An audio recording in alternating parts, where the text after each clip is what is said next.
கர்த்தர் பரிசுத்தத்தை சிநேகிக்கிறார். பரிசுத்தராக இருப்பது மாத்திரமல்ல, பரிசுத்தத்தை அவர் சிநேகிக்கிறார். அப்படியானால் கர்த்தருக்குள் பிரியமானவர்களே, ஒரு கேள்வி என்ன? அந்த பரிசுத்த ஆண்டவரை பார்ப்பதற்கும் அந்த பரிசுத்த பரலோகத்திற்கு நாம் போவதற்கும் நாம் என்ன செய்ய வேண்டும்? அதாவது நாம் எப்படி பரிசுத்தமாக முடியும், எதை வைத்து நாம் பரிசுத்தமாக முடியும் என்ற ஒரு கேள்வியை உங்களுக்கு முன்பாக வைத்து வேதத்திலே நான் தியானிக்க விரும்புகிறேன். அதற்கு முன்னதாக ஜெபம் செய்வோம். அன்பும் மிகுந்த இரக்கமுள்ள கர்த்தாவே, இந்த நேரத்தில் உம்முடைய பிள்ளைகள் உம்முடைய வேத புத்தகத்தோட உட்கார்ந்து ஆண்டவர் இந்த வேதத்திலே இருந்து எங்களுக்கு சொல்லுகிற காரியங்களை கேட்க நாங்கள் ஆயத்தமாக இருக்கிறோம். ஆண்டவரே, இந்த வேத சத்தியங்களை எடுத்து பேசுவதற்கு எனக்கு எந்தவித தகுதியும் இல்லை என்று நீர் அறிவீர். அதை குறித்து நான் அறிக்கையிடுகிறேன் தகப்பனே. தேவாவியானவர் தானமே இந்த வசனங்களை தேவனுடைய பிள்ளைகளுடைய உள்ளத்திலே பேச நீர் கிருபை செய்தலும் சாமி. ஆவியானவர் தாமே ஒவ்வொரு மகனுடைய உள்ளத்திலும் மகளுடைய உள்ளத்திலும் அசைவாடி ஆண்டவரே உம்முடைய சத்தத்தை அறிந்து கொள்ளவும் உணர்ந்து கொள்ளவும் கிருபை செய்ய வேண்டும் என்றும், உம்முடைய பிள்ளைகளோடு இந்த நேரத்தில் விசேஷமாக ஆண்டவர் பேச வேண்டும் என்றும் ஆண்டவர் இயேசுவின் திருநாமத்தில் வேண்டிக் கொள்கிறோம். ஜெபங்கேளும் பரமபிதாவே, ஆமென். பரிசுத்தம் அடைவது எப்படி என்ற ஒரு விசேஷமான ஒரு கேள்விதான் இன்றைக்கு உலகத்தின் மக்கள் எல்லாரிடத்திலும் எல்லா மார்க்கத்திலும் எழுப்பப்படுகிற ஒரு கேள்வி. இந்த உலகத்தில் எத்தனையோ மார்க்கங்கள் இன்றைக்கு இருக்கின்றன. இந்த மார்க்கங்கள் எல்லாவற்றிலும் கேட்கப்படுகிற ஒரு கேள்வி என்ன? பரிசுத்தத்தை மனிதன் எப்படி அடைந்து கொள்ள முடியும்? திருமறை விசேஷ விதமாக ஒரு காரியத்தை நமக்கு சொல்லுகிறது. அதை நாம் அறிந்து கொண்டால்தான் அந்த பரிசுத்தத்தை எப்படி அடைந்து கொள்ள முடியும் என்பதை குறித்து நாம் நினைக்க முடியும். ரோமர் எழுதின நிருபம் 3ஆம் அதிகாரம் 10வது வசனத்தை வாசிக்கிறேன். ரோமர் 3:10. அந்தபடியே நீதிமான் ஒருவனும் இல்லை, உணர்வுள்ளவன் இல்லை, தேவனை தேடுகிறவன் இல்லை.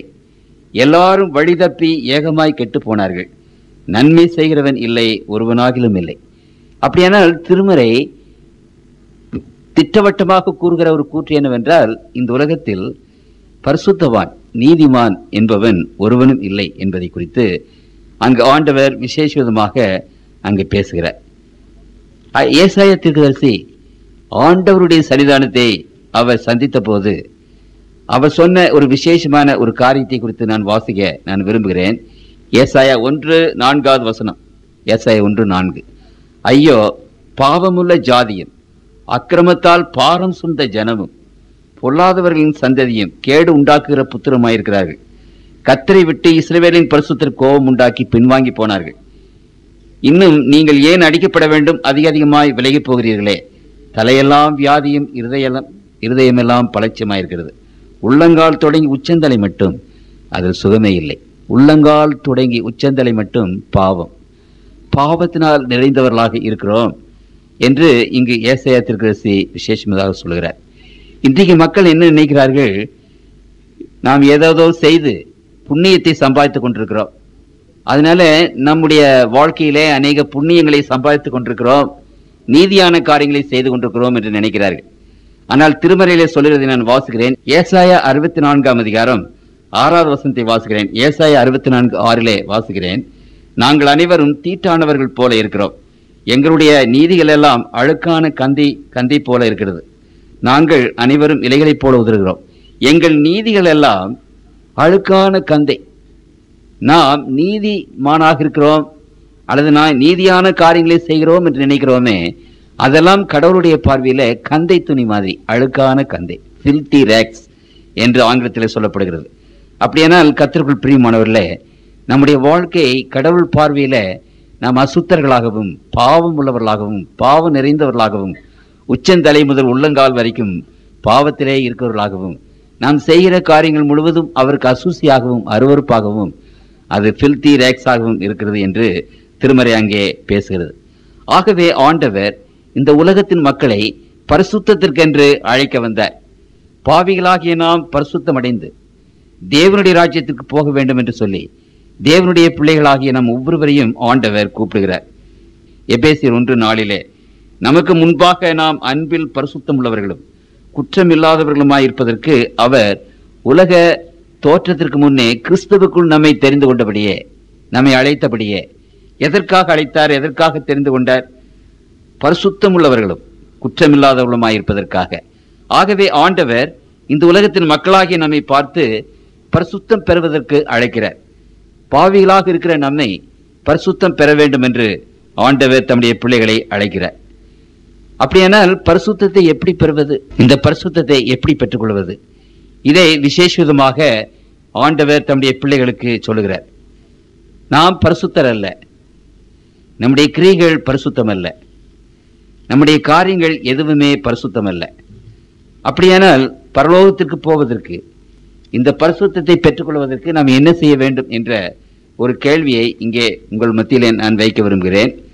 திருமறை இதை குறித்து பேசும்போது எபிரேயர் 12ஆம் அதிகாரம் 10வது வசனத்திலே வாசிக்கிறேன். எபிரேயர் 12ஆம் அதிகாரம் 10வது வசனம்.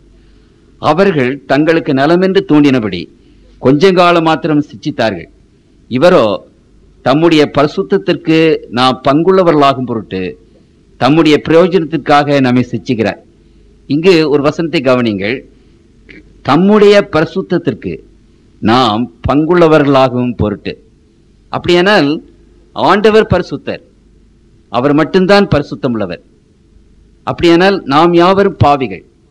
பாவிகளாகிய நாம் அந்த பரிசுத்தத்தை எப்படி பெறுவது என்று சொன்னால், அந்த பரிசுத்தத்திலே, ஆண்டவருடைய பரிசுத்தத்திலே நாம் பங்கு பெற வேண்டும் என்று திருமறை நமக்கு விசேஷ விதமாக அங்கு சொல்லுகிறது. ஆண்டவருடைய பரிசுத்தத்திலே கர்த்தருடைய பிள்ளைகளாகி நாம் பங்கு பெற வேண்டும். அவருடைய பரிசுத்தத்திலே நாம் பங்கு பெற்றவர்களாக உலகத்தில் வாழ வேண்டும் என்பதை குறித்து அங்கு ஆண்டவர் நமக்கு சொல்லுகிறார். அப்படியானால் கர்த்தருக்குள் பிரியமானவர்களே, நாம் அவருடைய பரிசுத்தத்திலே எப்படி பங்கு பெறுவது? இதை நாம் நிச்சயமாக அறிந்து கொள்ள வேண்டும். ஆங்கிலத்திலே ஒரு பழமொழி உண்டு, by beholding him we are changed. அவரை பார்த்து, அவரை தரிசித்து நாம் மாற்றமடைகிறோம் என்று அங்கே போடப்பட்டிருக்கிறது. பரிசுத்தம் பெறுதல் என்றால் என்னமோ நாம் அநேக காரியங்களை செய்கிறோம், செய்து ஒருவேளை ஜெபம் செய்து, அல்லது வேதம் வாசித்து, அல்லது காணிக்கை கொடுத்து, தசமபாகம் கொடுத்து, அல்லது ஆண்டவருடைய கற்பனையின்படியாக நடந்து, இப்படிப்பட்ட காரியங்களை செய்து நாம் பரிசுத்தம் அடைகிறோம் என்று அநேகர் நினைக்கிறார்கள். ஆனால் கர்த்தருக்குள் பிரியமானவர்களே, திருமறை விசேஷ விதமாக நமக்கு என்ன சொல்கிறது? பரிசுத்தம் பெறுவது எப்படி என்றால், ஆண்டவருடைய பரிசுத்தத்திலே நாம் பங்கு கொள்ள வேண்டும் என்று ஆண்டவர் அங்கு பேசுகிறார்.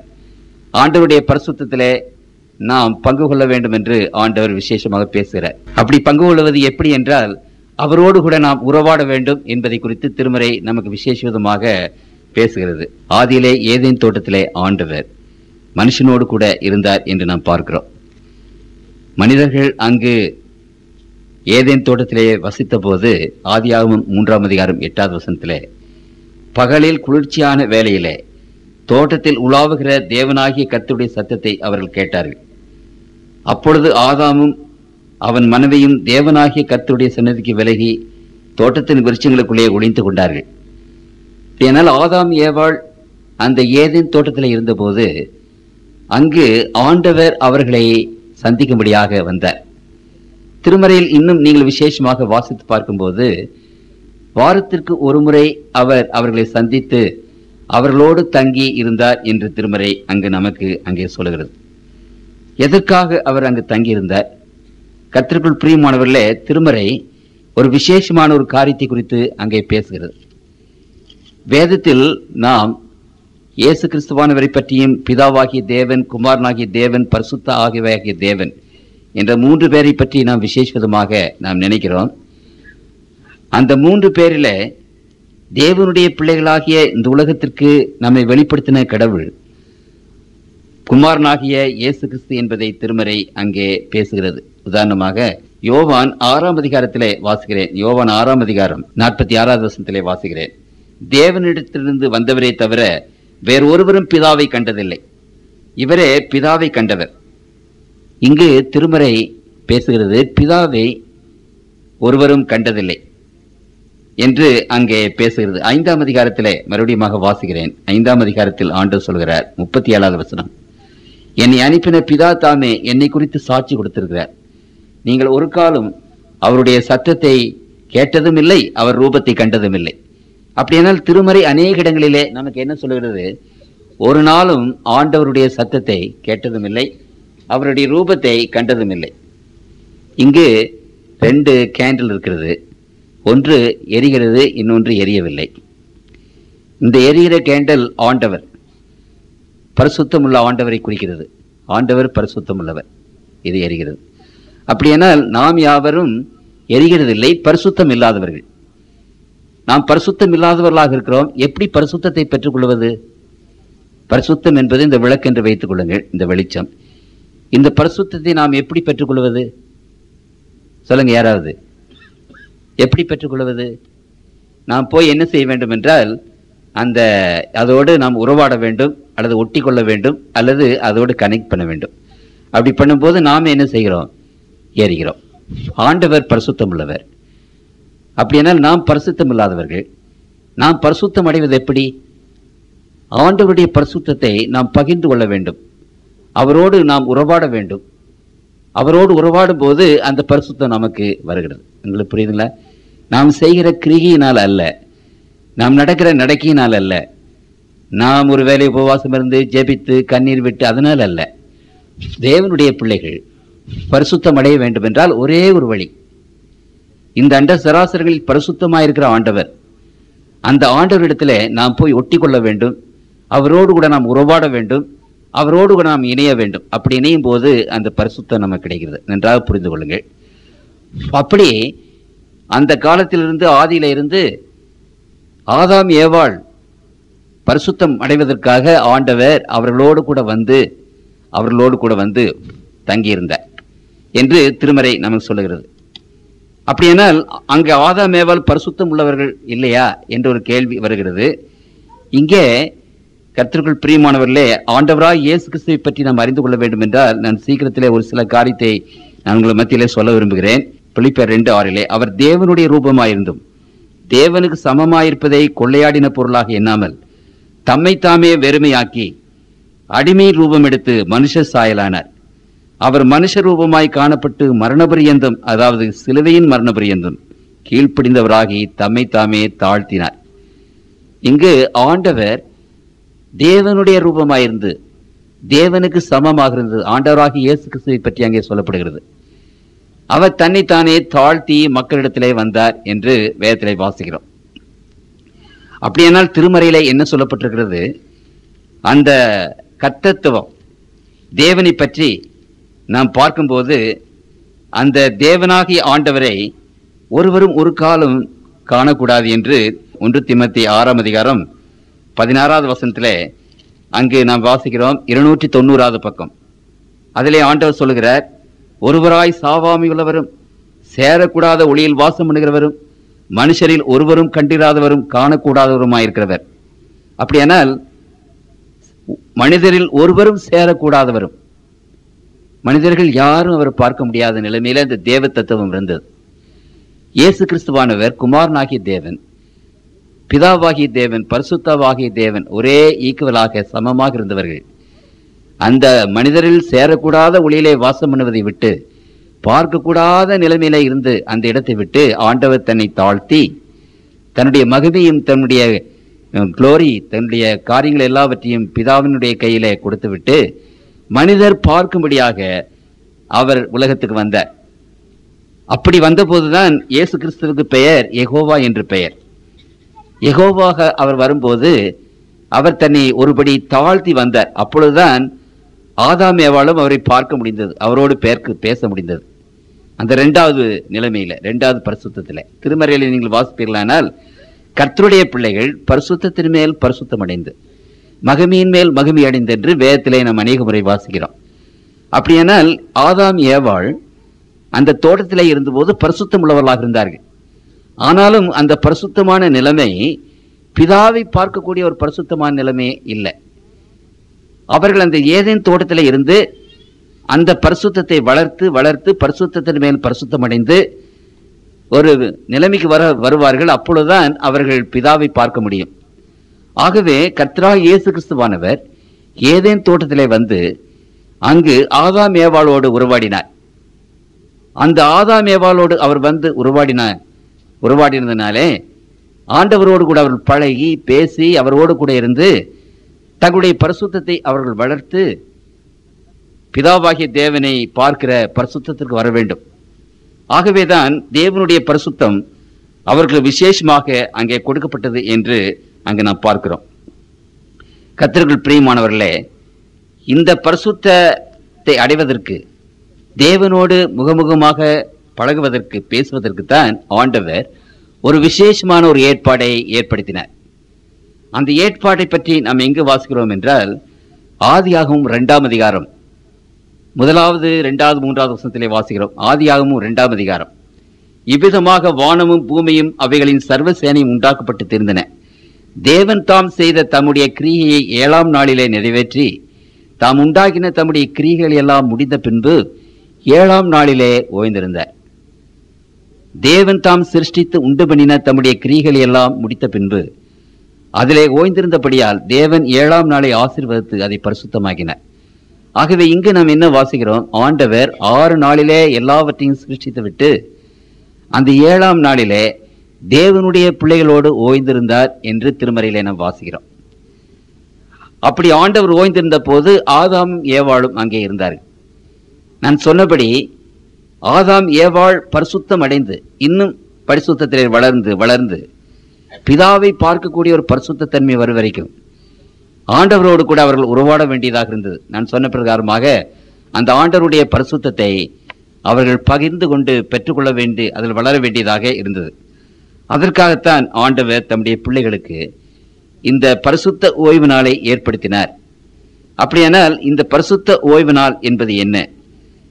அந்த 7ஆம் நாளை ஆண்டவர் பரிசுத்த ஓய்வு நாளாக ஏற்படுத்தினார். அந்த 7ஆம் நாள் பரிசுத்த ஓய்வு நாள் என்று அழைக்கப்படுகிறது. ஏன் அது பரிசுத்த ஓய்வு நாள் என்று அழைக்கப்படுகிறது? நாளிலே என்ன பரிசுத்தம் இருக்கிறது? கர்த்தருக்குள் பிரியமானவர்களே, இங்கு ஒரு காரியத்தை உங்கள் மத்தியிலே நான் வைக்க விரும்புகிறேன். பழைய ஏற்பாட்டின் புத்தகம் 72வது பக்கத்தில் மோசேயை பற்றி பேசப்படுகிறது. மோசே ஆடு மேய்த்து கொண்டிருந்தார். அப்பொழுது திடீரென்று ஒரு புதர் எரிகிறதை அவர் கண்டார். புதர் எரியும் போது திடீரென்று அந்த தீ எல்லா இடத்திலும் பரவிவிடும், ஆடுகளை கொன்றுவிடும். ஆகவே மோசே அந்த ஆடுகளை ஓட்டி கொண்டு இந்த தீ பரவதற்கு முன்னதாக ஆடுகளை தப்புவிக்க வேண்டும் என்று சொல்லி வேகமாக அந்த ஆடுகளை அவன் ஓட்டி கொண்டு போகிற சமயத்தில் திரும்பி அந்த தீ எவ்வளவு தூரம் பரவிற்று என்று பார்த்தான். அந்த தீ பரவவே இல்லை. அந்த செடி மாத்திரம்தான், புதர் மாத்திரம்தான் எரிந்து கொண்டிருந்தது. அப்பொழுது மோசேக்கு அது ரொம்ப ஆச்சரியமாக இருந்தது. பெரிய நெருப்பு, பிரகாசிக்கிற நெருப்பு, ஆனால் அது பரவவில்லை. அந்த புதர் ஒன்றுதான் எரிந்து கொண்டிருந்தது. அவன் மிகுந்த ஆச்சரியப்பட்டு, இது என்ன அதிசயமாக இருக்கிறது, அந்த தீ பரவவே இல்லையே, அப்படியானால் இது ஏதோ அதிசயம் என்று சொல்லி கிட்ட வந்தான். அப்பொழுது அங்கு ஆண்டவர் சொல்லுகிறார், யாத்திரையாக 3ஆம் அதிகாரம் 5வது வசனம், அப்பொழுது அவர், இங்கே கிட்டிச் சேராயாக, உன் கால்களில் இருக்கிற பாதரட்சைகளை கழற்றி போடு, நீ நிற்கிற இடம் பரிசுத்த பூமி என்றார். அப்படியானால் ஆண்டவர் சொன்னார், உன் பாதரட்சைகளை கழற்றி போடு, நீ நிற்கிற இடம் பரிசுத்த பூமி என்றார். எப்படி அந்த பூமி பரிசுத்தமாயிற்று, அந்த இடம் பரிசுத்தமாயிற்று? ஆண்டவர் அந்த இடத்துல வந்தார். அந்த ஆண்டவருடைய பிரசன்னம் அங்கே இருந்தது. ஆண்டவருடைய பிரசன்னம் அங்கே இருந்ததுனால அந்த இடம் பரிசுத்தமாயிற்று என்று நாம் பார்க்கிறோம். ஆண்டவருடைய பிரசன்னம் எங்கெங்கு இருக்கிறதோ அந்த இடம் எல்லாம் பரிசுத்தமானது என்பதை குறித்து நாம் பார்க்கிறோம். இன்னொரு இடத்துல நான் வாசிக்கிறேன், யோசுவாவின் புத்தகத்திலே ஆண்டவர் இதை குறித்து இன்னும் ஒரு இடத்திலே அந்த பரிசுத்தத்தை பற்றி பேசுகிறார். யோசுவாவின் புத்தகம் 5ஆம் அதிகாரத்திலே எரிகோ பட்டணத்தை பிடிப்பதற்கு முன்னதாக யோசுவா ஒரு நாள் சாயங்காலமாக தனிமையாக போய் ஜெபம் பண்ணுவதற்காக போனார். அப்பொழுது உரிவன பட்டயத்தோடு ஒருவர் அங்கே நிற்பதை அவர் பார்த்தார். அப்படி நிற்பதை அவர் கண்டு, நான் வாசிக்கிறேன் அங்கு 13வது வசனம், தன் கண்களை ஏறெடுத்து பார்க்கும்போது ஒருவர் அவனுக்கு எதிரே நின்றார். உரிவன பட்டயம் அவர் கையிலே இருந்தது. யோசுவா அவரிடத்தில் போய், நீர் எங்களை சார்ந்தவரோ எங்கள் சத்துருவை சார்ந்தவரோ என்று கேட்டார். அதற்கு அவர், அல்ல, நான் கர்த்தருடைய சேனையின் அதிபதியாய் இப்பொழுது வந்தேன் என்றார். அப்பொழுது யோசுவா தரையிலே முகங்குப்புற விழுந்து பணிந்து கொண்டு அவரை நோக்கி, என் ஆண்டவர் தமது அடியேனுக்கு சொல்லுகிறது என்னவென்று கேட்டார். அப்பொழுது கர்த்தருடைய சேனையின் அதிபதியா யோசுவாவை நோக்கி, உன் கால்களில் இருக்கிற பாதரட்சைகளை கழற்றி போடு, நீ நிற்கிற இடம் பரிசுத்தமானது என்றார். அப்படியானால் சேனைகளின் அதிபதியாகிய ஆண்டவராகிய இயேசு கிறிஸ்து யோசுவாவை வந்து சந்தித்தார். அப்படி சந்திக்கும் போது என்ன சொல்லுகிறார்? நீ நிற்கிற இடம் பரிசுத்தமானது, உன் பாதரட்சைகளை கழற்றி போடு என்றார். தேவன் இருக்கிற இடம் பரிசுத்தமானது. ஆகவே இந்த 7ஆம் நாளிலே ஆண்டவர் ஏதேன் தோட்டத்திலே வந்தபோது, அந்த ஏதேன் தோட்டத்திலே தேவனுடைய பிள்ளைகளோடு அந்த நாளை கழித்த போது அந்த நாள் பரிசுத்தமான நாளாக இருந்தது. ஏனென்றால் அதை பரிசுத்த ஓய்வு நாள் என்று வேதம் அழைக்கிறது. ஏனென்றால் தேவனுடைய பிரசன்னம் அங்கு இருந்தது. ஆகவே திருமறையிலே நீங்கள் வாசிக்கும் போது ஒவ்வொரு பரிசுத்த நாளிலும், அந்த 7ஆம் நாளிலும் கர்த்தர் வந்து அந்த ஆதாம் ஏவாளை சந்திப்பது வழக்கமாக இருந்தது. அவருடைய பிரசன்னத்தினாலே அந்த நாள் பரிசுத்தமாயிற்று என்று வேதம் நமக்கு விசேஷ விதமாக அங்கு சொல்லுகிறது. கர்த்தருக்குள் பிரியமான தேவனுடைய பிள்ளைகளே, மனிதர்கள் பரிசுத்தமாவதற்கு ஒரே ஒரு வழிதான், நன்றாக அறிந்து கொள்ளுங்கள். நாம் தேவனோடு உறவாட வேண்டும், வேறு வழியே கிடையாது. தேவன் பரிசுத்தர். அந்த பரிசுத்தத்தை நாம் அடைந்து கொள்ள வேண்டும் என்றால் அவரோடு கூட நாம் பழக வேண்டும், அவரோடு கூட நாம் இருக்க வேண்டும், அவரோடு உறவாட வேண்டும், அவரோடு ஒட்டி கொள்ள வேண்டும். அப்படியானால்தான் அவருடைய பரிசுத்தத்திலே நாம் பங்கு பெற வேண்டும். அப்படியானால் அந்த பரிசுத்தத்திலே நாம் எப்படி பங்கு வருவது? ஆண்டவரோடு கூட நாம் உறவாட வேண்டும். ஆண்டவரோடு கூட எப்படி உறவாடுவது? நாம் பரலோகத்துக்கு போக முடியுமா? அல்ல. ஆகவே ஆண்டவர் இந்த உலகத்துக்கு வந்தார், தம்முடைய பிள்ளைகளோடு வந்து இருந்து தம்முடைய பிள்ளைகளோடு கூட சில காலங்களை கழித்தார். ஆகவே இறைவனுடைய பிரசன்னத்தை உறவாடுகிற தேவனுடைய பிள்ளைகள் அவர்கள் தான் பரிசுத்தத்தின் மேல் பரிசுத்தம் அடைந்து தேவனுடைய ராஜ்யத்திற்கு போக முடியும் என்று வேதம் அங்கே நமக்கு சொல்லுகிறது. கர்த்தருக்குள் பிரியமானவர்களே, அதற்காகத்தான் ஆண்டவர் இந்த பரிசுத்த ஓய்வு நாளை தேவனுடைய பிள்ளைகளுக்கு கொடுத்தார். ஏன் ஆண்டவருடைய பிள்ளைகளாகிய நாம் இன்றைக்கு ஆதாம் ஏவாள் மாதிரி ஆண்டவரை முகமுகமாக தரிசிக்க முடியாவிட்டாலும் பாவத்தினாலே ஆண்டவர் தம்முடைய பிள்ளைகளிடத்தில் இன்றைக்கும் வருகிறார். ஏனென்றால் அந்த பரிசுத்த ஓய்வு நாளை பரிசுத்தமாக கை கொள்ள வேண்டும் என்று ஆண்டவர் விரும்புகிறது மாத்திரமல்ல, அதை 10 கற்பனையிலே 4வது கற்பனையாக தம்முடைய பிள்ளைகள் மத்தியிலே அதை கட்டளையிட்டார். அதை வாசிக்கிறேன். யாத்திரையாகமம் 20ஆம் அதிகாரம் 8வது வசனம். ஓய்வு நாளை பரிசுத்தமாய் ஆசரிக்க நினைப்பாயாக. நினைப்பாயாக என்று ஆண்டவர் வேற எந்த கட்டளைக்கும் சொல்லலை. இந்த 4வது கற்பனையை பற்றி பேசும்போது ப்ளீஸ் டு நாட் ஃபர்கெட், அதை மறந்து விடாதே, அதை பரிசுத்தமாய் ஆசரிக்க நினைப்பாயாக. ஏனென்றால் பரிசுத்த கடவுளோடு கர்த்தருடைய பிள்ளைகள் அன்றைக்கு நாம் என்ன செய்கிறோம் என்றால் அவரோடு கூட இருக்கிறோம். ஆண்டவரை ஒருவேளை நாம் கண்கூடாக பார்க்காவிட்டாலும் திருமறை சொல்லுகிற வசனங்கள் நமக்கு அதை நிச்சயப்படுத்துகின்றன. ஆகவே ஆண்டவர் அந்த நாளில் தேவனுடைய பிள்ளைகளாகிய நம்மோடு கூட இருக்கிறார். அப்படி அவர் இருக்கும்போது தேவனுடைய பிள்ளைகள் ஓய்ந்திருந்து, அவர் ஓய்ந்திருக்கிற வண்ணமாகவே நாமும் ஓய்ந்திருந்து அந்த பரிசுத்தத்தில் நாம் பங்கு கொள்ள வேண்டும் என்று திருமறை நமக்கு விசேஷ விதமாக சொல்லுகிறது. ஆகவே மனிதர்கள் பரலோக பரிசுத்தத்தை அடைந்து தேவனுடைய ராஜ்யத்திற்கு போவதற்காக ஆண்டவர் ஒரு காரியத்தை வைத்திருக்கிறார், ஒரு மீன்ஸ், ஒரு வழி வைத்திருக்கிறார். அந்த வழியை பற்றி திருமறை பேசும்போது அது பரிசுத்த ஓய்வு நாளை ஆசரிப்பது என்று வேதத்திலே நாம் வாசிக்கிறோம். ஆகவே பரிசுத்த ஓய்வு நாளில் தேவனுடைய பிரசன்னம் அங்கே இருக்கிறது. அதாவது முதல் நாளையோ 2வது நாளையோ 3வது நாளையோ நாம் பரிசுத்த நாள் என்று அழைக்கிறதில்லை. கர்த்தருக்குள் பிரியமானவர்கள் நன்றாக கவனித்துக் கொள்ளுங்கள். பரிசுத்த தேவாலயம் என்று சொல்லுகிறோம், அவருடைய பிரசன்னம் அங்கே இருக்கிறது. ஆகவே பரிசுத்தம் என்று சொல்லும்போது அவருடைய பிரசன்னம் அங்கே இருக்கிறது. ஆகவே பரிசுத்த ஓய்வு நாள் என்று நாம் சொல்லும்போது அவருடைய பிரசன்னம் அங்கே இருக்கிறது என்பதை நாம் தெரிந்து கொள்ள வேண்டும். ஆகவே அந்த பரிசுத்த ஓய்வு நாளில் கர்த்தருடைய பிள்ளைகள் ஆண்டவருடைய சன்னிதானத்திலே உட்கார்ந்து ஓய்வெடுத்து அவரோடு கூட பேசி அவருடைய வார்த்தைகளை வாசித்து அந்த நாள் முழுவதும் அவருடைய பாதத்திலே உட்கார்ந்து அந்த பரிசுத்தத்தை பெற்றவர்களாக நாம் பரிசுத்தத்தின் மேல் பரிசுத்தம் அடைந்து தேவனுடைய ராஜ்யத்திற்கு போக வேண்டும் என்பதை குறித்து நாம் வேதத்திலே வாசிக்கிறோம். அப்படியானால் இந்த பரிசுத்த ஓய்வு நாளை பற்றி திருமறையிலே 1000ற்கு அதிகமான இடங்களிலே ஆண்டவர் எழுதியிருக்கிறார். ஆகவே இந்த வேத புத்தகத்திலே விசேஷமாக எழுதப்பட்ட ஒரு காரியம் இந்த பரிசுத்த ஓய்வு நாளை பற்றின ஒரு காரியம். அந்த பரிசுத்த ஓய்வு நாளை நாம் விசேஷ விதமாக நாம் தியானிக்கும் போது கர்த்தர் நமக்கு அதனுடைய காரியத்தை அறிந்து கொள்ளத்தக்கதாக ஒத்தாசை செய்வாராக. இந்த பரிசுத்த ஓய்வு நாளை ஆண்டவர் எப்படி உண்டு பண்ணினார், அதை எப்படி அமைத்தார் என்று நாம் வேதத்தில் வாசிக்கிறோம். கர்த்தருக்குள் பிரியமானவர்களே, ஆண்டவருடைய கற்பனை நமக்கு என்ன சொல்லுகிறது? அந்த பரிசுத்த ஓய்வு நாளை பற்றி பேசும்போது 4வது கற்பனையாக, ஓய்வு நாளை பரிசுத்தமாய் ஆசரிக்க நினைப்பாயாக, 6 நாளும் நீ வேலை செய்து உன் கிரியைகளை எல்லாம் நடப்பிப்பாயாக. 7ஆம் நாளோ உன் தேவனாகிய கர்த்தருடைய ஓய்வு நாள். அப்படியானால் 6 நாளும் உன்னுடைய வேலையை நீ செய். 7ஆம் நாள் அது கர்த்தருடைய ஓய்வு நாள், நம்முடைய ஓய்வு நாள் அல்ல. ஆண்டவர் நமக்கு கொடுத்த நாள், அது அவருடைய நாள் என்று நாம் பார்க்கிறோம். சரி, இங்கே நாம் பார்க்கும்போது முதலாவதாக ஆண்டவர் என்ன செய்கிறார்? ஒரு நாளை தெரிந்து கொள்கிறார். He selected a day. தேவனுடைய பிள்ளைகள் மத்தியில் வருவதற்கு ஆண்டவர் ஒரு நாளை தெரிந்து கொள்கிறார். எந்த நாளை அவர் தெரிந்து கொண்டார் என்று நாம் பார்க்கும்போது 7வது நாளை அவர் தெரிந்து கொண்டார். பரிசுத்த ஓய்வு நாள் நம்முடைய ஓய்வு நாள் அல்ல. வேதத்திலே நாம் பார்க்கும்போது அவருடைய ஓய்வு நாள், தேவனுடைய ஓய்வு நாள் என்றுதான் பேசப்படுகிறது. அது ஆண்டவர் உடைய நேரம். அதாவது ஒரு கலெக்டரை பார்க்க போக வேண்டும் என்றால் நாம் கலெக்டரை பார்ப்பதற்கு ஒரு நாள் குறிப்பிட முடியாது.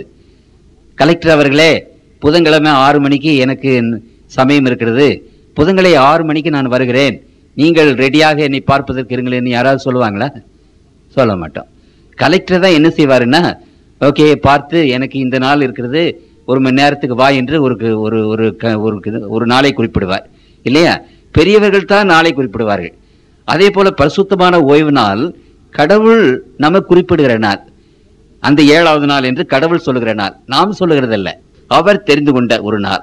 அவர் எந்த நாளை தெரிந்து கொண்டார்? 7ஆம் நாளை அவர் தெரிந்து கொண்டார் என்று நாம் பார்க்கிறோம். ஒரு சிலர் என்ன நினைக்கிறார்கள், ஏன் நாம் ஒரு நாளை தெரிந்து கொள்ளக்கூடாதா என்று நினைக்கிறார்கள். அங்கு ரோமர் எழுதின நிருபம் 14ஆம் அதிகாரம் 6வது வசனத்திலே வாசிகள். ரோமர் 14:6 நாட்களை விசேஷித்துக் கொள்கிறவன் கர்த்தருக்கென்று விசேஷித்துக் கொள்கிறார், நாட்களை விசேஷித்துக் கொள்ளாதவனும் கர்த்தருக்கென்று விசேஷித்துக் கொள்ளாதவனாய் இருக்கிறான். ஆகவே இங்கே என்ன சொல்லப்பட்டிருக்கிறது? நாட்களை விசேஷித்துக் கொள்கிறவன் கர்த்தருக்கென்று விசேஷித்துக் கொள்கிறான். இந்த வார்த்தையிலே என்ன வாசிக்கிறோம் என்றால் மனிதன் விசேஷித்துக் கொள்வது.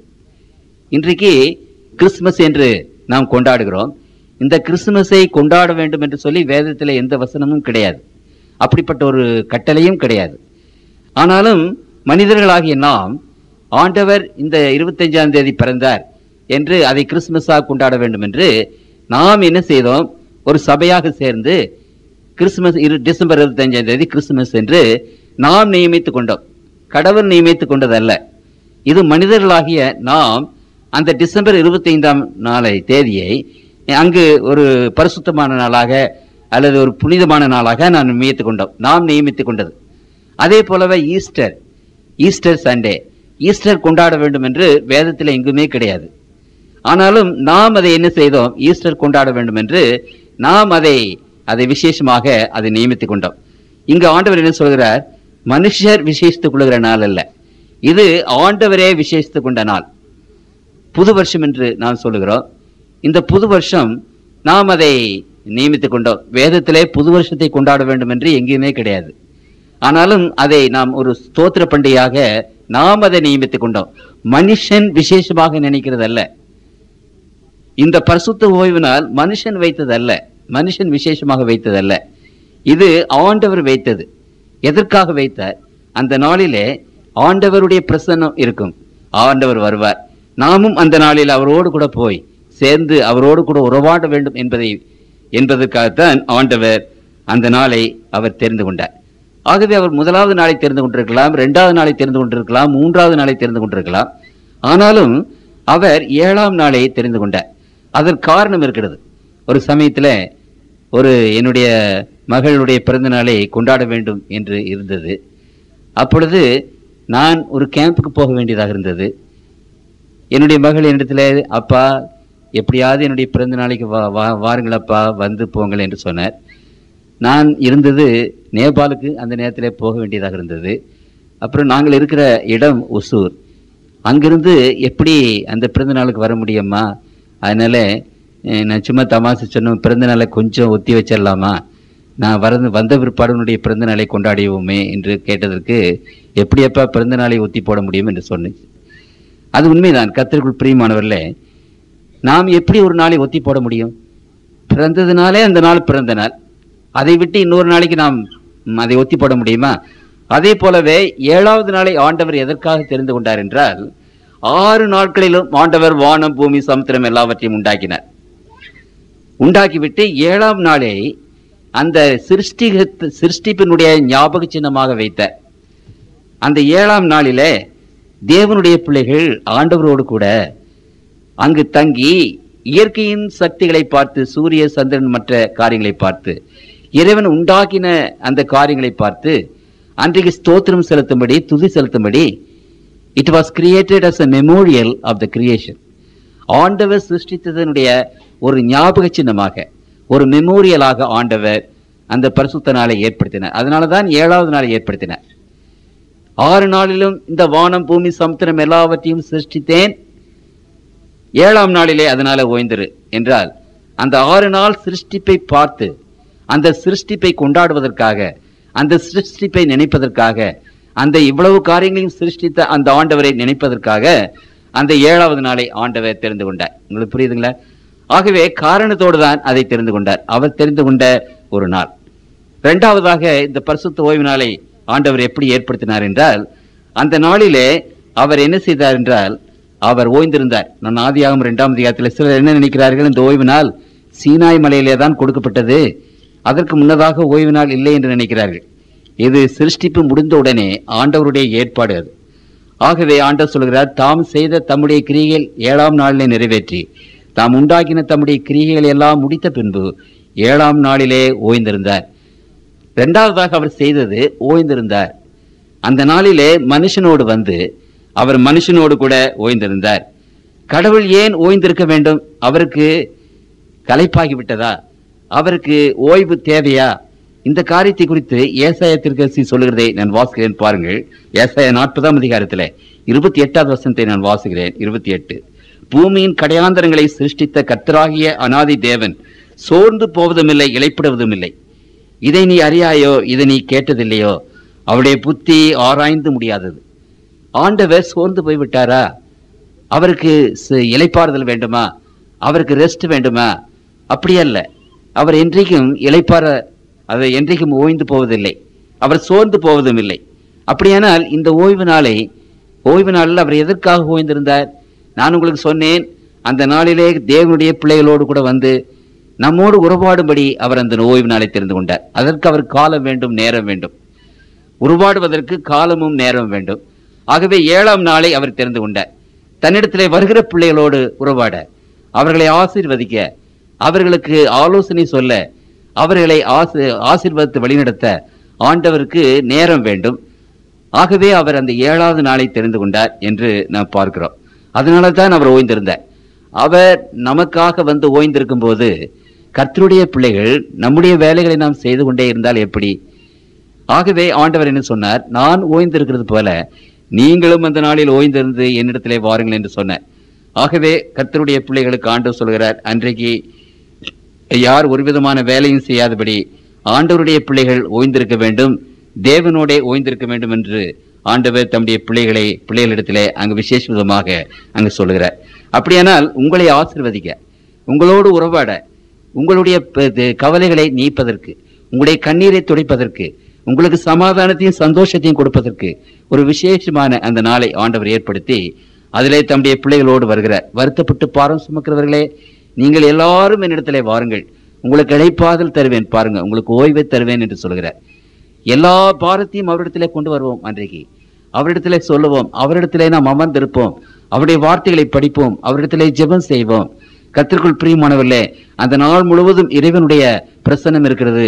அதோடு நாம் உறவாடி நாம் ஓய்ந்திருந்து தேவனுடைய ஆசீர்வாதங்களை பெற்றுக்கொள்ளத்தக்கதாக ஆண்டவர் அங்கு ஓய்ந்திருந்தார் என்று திருமறை நமக்கு விசேஷ விதமாக அங்கு சொல்லுகிறது. சரி, 2வதாக அவர் அதை செய்தார். 3வதாக ஆண்டவர் என்ன செய்தார் என்று நாம் வாசிக்கிறோம். தேவன் தாமே சிருஷ்டித்த உண்டு பண்ணின தம்முடைய கிரியைகளை எல்லாம் முடித்த பின்பு அதிலே ஓய்ந்திருந்தபடியால் தேவன் 7ஆம் நாளை ஆசீர்வதித்து, 3வதாக அவர் என்ன செய்தார்? அந்த நாளை ஆசீர்வதித்தார். அந்த நாளை ஆசீர்வதித்தாரா? அந்த நாளிலே வருகிற பிள்ளைகளை ஆசீர்வதித்தார் என்று திருமறை நமக்கு சொல்கிறது. அந்த நாள் ஆசீர்வதிக்கப்பட்ட நாளாகவே இருக்கும். அதை மனிதனோ அல்லது வேறு எந்த சக்தியோ மாற்றக்கூடாது என்பதை குறித்து அங்கு வேதம் நமக்கு விசேஷ விதமாக அங்கு சொல்லுகிறது. இன்றைக்கு அந்த பரிசுத்த ஓய்வு நாளை ஆசரிக்க யூதர்கள் ஆசீர்வதிக்கப்பட்டவர்களாக இருக்கிறார்கள். இந்த உலகத்திலேயே உயர்ந்த ஜாதி, அறிவுள்ள ஜாதி, ஞானமுள்ள ஜாதி, புத்தியுள்ள ஜாதி, செல்வம் நிறைந்த ஜாதி அந்த யூதர்கள் தான் உலகத்திலே மேன்மையாக உயர்த்தப்பட்டவர்களாக இருக்கிறார்கள். காரணம், அவர்கள் அந்த பரிசுத்த நாளை ஆசரித்து அந்த விசேஷமான ஆசீர்வாதத்தை பெற்றுக் கொள்கிறார்கள் என்று நாம் பார்க்கிறோம். ஆகவே ஆண்டவர் ஒரு நாளை தெரிந்து கொண்டார். ஒரு நாள், அந்த நாளிலே அவர் ஓய்ந்திருந்தார். தேவனுடைய பிள்ளைகளை ஆசீர்வதிக்கும்படி அவர் அந்த நாளை ஆசீர்வதித்தார். சரி, நாலாவதாக அவர் என்ன செய்தார்? அந்த நாளை அவர் என்ன செய்தார் என்றால் பரிசுத்தப்படுத்தினார். திருமறை சொல்கிறது பரிசுத்தப்படுத்தினார். பரிசுத்தப்படுத்துதல் என்றால் என்ன? இன்றைக்கு இங்கே ஏராளமான வீடு இருக்கிறது. ஒரு இடம் கோவில் என்று நாம் சொல்லுகிறோம். அது எப்படி கோவிலாகும்? அந்த கோவிலை பிரதிஷ்டை பண்ணுகிறார்கள். இது கடவுளுடைய ஊழியத்திற்காக ஆண்டவரை தொழுது கொள்கிற இடம். பிரதிஷ்டை பண்ணுகிறார்கள். மனிதர்களில் ஒருவரை எடுத்து அங்கு பிரதிஷ்டை பண்ணி அவருக்கு ஆர்டினேஷன் கொடுக்கிறார்கள். பாஸ்டர் என்று அபிஷேகம் பண்ணுகிறார்கள். அதே போலவே இந்த 7 நாளிலே ஒரு நாளை ஆண்டவர் இந்த 7ஆம் நாளை எடுத்து அதை பிரித்தெடுத்து அதை பரிசுத்தப்படுத்தினார், அபிஷேகம் செய்தார். அதை என்ன செய்தார் என்றால் டெடிகேட் பண்ணினார். ஆகவே திருமறை என்ன சொல்கிறது என்றால், அவரிடத்தில் வரவும், அவருக்கு ஆராதனை செய்யவும், அவரை துதித்து பாடவும், அவரோடு கூட உறவாடவும் அந்த நாளை ஆண்டவர் விசேஷமாக பிரதிஷ்டை செய்து அதை பரிசுத்தமாக்கினார் என்று வேதம் அங்கு விசேஷ விதமாக தம்முடைய பிள்ளைகளுக்கு அதை சொல்லுகிறது. ஆகவே கர்த்தருக்குள் பிரியமான தேவனுடைய பிள்ளைகளே, நாம் பரிசுத்தம் அடைவதற்கு தேவனோடு உறவாடும்படி நமக்கு ஒரு நேரம் வேண்டும். தேவன் நம்மோடு கூட வந்து உறவாடும்படி நமக்கு ஒரு நேரம் வேண்டும். அப்படி உறவாடுதலின் மூலமாகத்தான் நாம் அந்த பரிசுத்தத்தை அடைகிறோம். அப்படியானால் எப்படி அவர் நம்மோடு உறவாடுகிறார்? அந்த காலம், நேரமும் வேதம் அது 7ஆம் நாள் ஆகிய பரிசுத்த நாள் என்று சொல்லப்பட்டிருக்கிறது. அது 7ஆம் நாள் ஓய்வு நாள் என்று சொல்லப்பட்டிருக்கிறது. அந்த நாளிலே ஆண்டவர் தம்முடைய பிள்ளைகளிடத்தில் வருகிறார். வந்து நம்மோடு தங்கியிருந்து நம்மை ஆசீர்வதித்து நம்மை பரிசுத்தப்படுத்துகிறார். நமக்கு வேண்டிய அந்த நம்முடைய பாவத்தை கழுவி பாவத்தை எடுத்துக்கொண்டு நமக்கு பரிசுத்தத்தை தந்து இப்படி பரிசுத்தப்படுத்துகிறார் என்று நாம் பார்க்கிறோம். ஆகவே இந்த பரிசுத்த நாளை ஆண்டவர் முதலாவது 7ஆம் நாளை தெரிந்து கொண்டார். 2வது அந்த 7ஆம் நாளை ஓய்ந்திருந்தார். 3வது அந்த 7ஆம் நாளை ஆசீர்வதித்தார். 4வது அந்த 7ஆம் நாளை பரிசுத்தப்படுத்தினார் என்று நாம் வாசிக்கிறோம். முதல் நாள், 2வது நாள், 3வது நாள், 4வது நாள், 5வது நாள், 6வது நாள், 7வது நாள். இப்பொழுது முதலாவதாக ஆண்டவர் என்ன செய்தார்? அந்த 7 நாட்களிலே ஒரு நாளை தெரிந்து கொண்டார். எந்த நாளை தெரிந்து கொண்டார்? 7ஆம் நாளை தெரிந்து கொண்டார். ஏன் 7ஆம் நாளை தெரிந்து கொண்டார்? 7ஆம் நாள் சிருஷ்டிப்பின் ஞாபக சின்னம். 6 நாளிலும் கர்த்தர் வானத்தையும் பூமியும் உண்டாக்கினார். அதனால அந்த 6 நாள் சிருஷ்டிப்பை நினைத்து ஆண்டவரை துதிக்கத்தக்கதாக 7ஆம் நாளை தெரிந்து கொண்டார். புரியுதுங்களா? சரி, அதை தெரிந்து கொண்டு அடுத்தபடியாக ஆண்டவர் என்ன செய்தார்? அதிலே ஓய்ந்திருந்தார். அவர் ஓய்ந்திருந்த பிற்பாடு அவர் என்ன செய்தார்? அதை ஆசீர்வதித்தார். ஆசீர்வதித்த பிற்பாடு அவர் என்ன செய்தார்? அதை பரிசுத்தப்படுத்தினார். சரி, இப்போ நான் கேட்கிறேன், சில பேர் சொல்றாங்க, எந்த நாள ஓய்வு நாளா இருந்தா தான் என்ன? உங்களுக்கு புரிகிறதுங்களா? முதல் நாளே அல்லது 2வது நாள் அல்லது 3வது நாள் அல்லது 4வது நாள் ஆண்டவர் ஓய்ந்திருக்கல, அதை அவர் ஆசீர்வதிக்கல, அதை அவர் பரிசுத்தப்படுத்தல. அந்த 7ஆம் நாள் ஒன்றைத்தான் அவர் ஓய்ந்திருந்து ஆசீர்வதித்து அதை பரிசுத்தப்படுத்தினார். புரியுதுங்களா? ஆகவே எல்லாம் நாளும் ஒன்றுதானே, எந்த நாளை கை கொண்டால் என்ன என்று மக்கள் நினைக்கிறார்கள், பேசுகிறார்கள். உங்களுக்கு புரியுதுங்களா? ஆகவே ஆண்டவர் அந்த 7ஆம் நாளை பரிசுத்தமாக்கி அதில் ஓய்ந்திருந்து ஆசீர்வதித்து அதை பரிசுத்தமாக்கி ஆண்டவர் தம்முடைய பிள்ளைகளுக்கு 10 கற்பனையிலே அதை 7ஆம் நாளோ தேவனாகிய பரிசுத்த ஓய்வு நாள், அதிலே நீயானாலும் உன் குமாரனானாலும் குமார்த்தியானாலும் யாதொரு வேலையும் செய்ய வேண்டாம் என்று அதை கற்பனையாக நமக்கு 10 கற்பனையிலே 4வது பிரமாணமாக அதை நமக்கு கொடுத்து போயிருக்கிறார். ஆகவே அந்த 7வது நாள் பிரதிஷ்டை பண்ணப்பட்ட ஒரு நாள், அபிஷேகம் பண்ணப்பட்ட நாள், கர்த்தரால் தெரிந்து கொள்ளப்பட்டு கர்த்தர் அதிலே நமக்கு முன்மாதிரியாக ஓய்ந்திருந்து அதை ஆண்டவர் ஆசீர்வதித்து அதை பரிசுத்தப்படுத்தின அந்த நாள். அப்புறம் கடவுள் அதை கற்பனையாக தேவனுடைய பிள்ளைகள் மத்தியிலே அதை கற்பனையாக கொடுத்து விட்டார். ஆகவே இந்த பரிசுத்த 7வது நாள் நாம் பரிசுத்தம் அடைவதற்கு உங்களுக்கும் எனக்குமாக கொடுக்கப்பட்டிருக்கிறது. இப்பொழுது அடுத்த கேள்வி என்னவென்றால், 7ஆம் நாள் என்பது எது? இன்றைக்கு அநேகர் என்ன நினைக்கிறார்கள்? வேதத்துல புதிய ஏற்பாடு வாரத்தின் நாட்கள் அங்கு எழுதப்படவில்லை. ஞாயிற்றுக்கிழமை, திங்கட்கிழமை, செவ்வாய்க்கிழமை, புதன்கிழமை என்று எழுதப்படலை. முதல் நாள், 2வது நாள், 3வது நாள் என்று எழுதப்பட்டிருக்கிறது. இன்றைக்கும் யூதருடைய கேலண்டர்ல முதல் நாள், 2வது நாள், 3வது நாள் என்றுதான் இருக்கிறதே ஒழிய அதுக்கு பெயர் கிடையாது. ஏன் ஆண்டவர் முதல் நாள், 2வது நாள், 3வது நாள் என்று வைத்திருக்கிறார்? உதாரணமாக அந்த 7வது நாளுக்கு நம்ம தமிழ்ல புதன்கிழமைன்னு பேர் வச்சிருக்கேன்னு வச்சுக்கிடுங்க. அப்போ தமிழ்ல தானே அது புதன்கிழமை, 3600 பாஷை இருக்கிறது அல்லவா? உதாரணமாக வேதத்தில் புதன்கிழமை ஓய்வு நாள் என்று ஆண்டவர் எழுதி வைத்திருக்கார் என்று வைத்துக் கொள்ளுங்க. இந்த புதன்கிழமை ஓய்வு நாள் என்பது நமக்கு தானே விளங்கும், அது நம்முடைய பாஷையில் தானே இருக்கும். இந்த மற்ற பாஷைகளிலே புதன்கிழமை என்றால் தெரியாதல்லவா? ஆகவே 3600 பாஷை இருக்கிறது. அந்த 3600 பாஷையிலும் இந்த நாட்களுக்கு 3600 பேர் இருக்கிறது. புதன்கிழமையே இங்கிலீஷில் வெட்னஸ்டேன்னு சொல்கிறோம். உங்களுக்கு புரியுதுங்களா? கர்த்தருக்குள் பிரியமானவர்களே, அப்போ ஆண்டவர் என்ன சொன்னார்? சரி, எத்தனையோ பாஷை இருக்கிறது, நம்ம முதல் நாள், 2வது நாள், 3வது நாள் என்று எழுதிவிடுவோம். எந்தெந்த பாஷையில் என்னென்ன பேர் வைத்தாலும் வைத்துக் கொள்ளட்டும் என்று விட்டுவிட்டார். அப்படித்தானே முடியும், வேறு வழியில் இல்லவா? இப்போ வென்ஸ்டே என்று ஆண்டவர் வேதத்தில் எழுதியிருந்தா, வென்ஸ்டே என்பது ஆங்கிலம் பேசுறவங்களுக்கு தானே தெரியும், மற்றவங்களுக்கு எப்படி தெரியும்? ஆகவே அந்த 7 நாட்கள் 1, 2, 3, 4, 5, 6, 7ன்னு வச்சுட்டார்.